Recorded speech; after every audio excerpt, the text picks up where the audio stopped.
बिस्मिल्लाहिर्रहमानिर्रहीम। अस्सलामुअलैकुम। सिरात मुस्तकीम सऊदी न्यूज़ चैनल में आप सबको खुश आमदीद कहा जाता है। सऊदी वज़ारत दाखिला ने ताज़ा तरीन एलामिया जारी किया है कि सऊदी अरब के तमाम होटल्स में अब जो सोशल डिस्टेंस था उसे ख़त्म कर दिया गया है।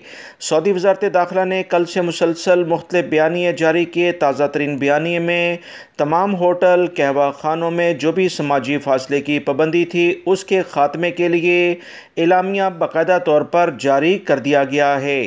तमाम होटल में अब तमाम लोग जिस तरह से नॉर्मली पहले बैठकर खाना खाते थे उसी तरह से अब खाना खा सकते हैं।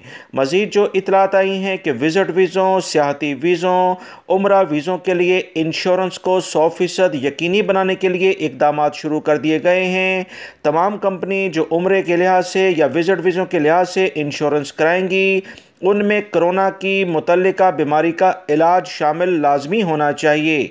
विज़िट वीज़े पर आने वाले अफराद जब वीज़ा अपना एक्सटेंड करेंगे तो वीज़ा उनका तजदीद यानी कुछ 3 महीने या 6 महीने के लिए उसी वक्त होगा जब वो इंश्योरेंस की पेमेंट करेंगे। उसके बाद ही वीज़ा मज़ीद आगे तजदीद हो सकता है। विज़िट वीज़े वाले भी इस अहम खबर को लाजमी जान लें और होटल पर अब आप आसानी से जाकर खाना खा सकते हैं और समाजी फासले की पाबंदी की कोई ज़रूरत नहीं है। वीडियो लाइक करके शेयर भी कीजिएगा। अस्सलामु अलैकुम।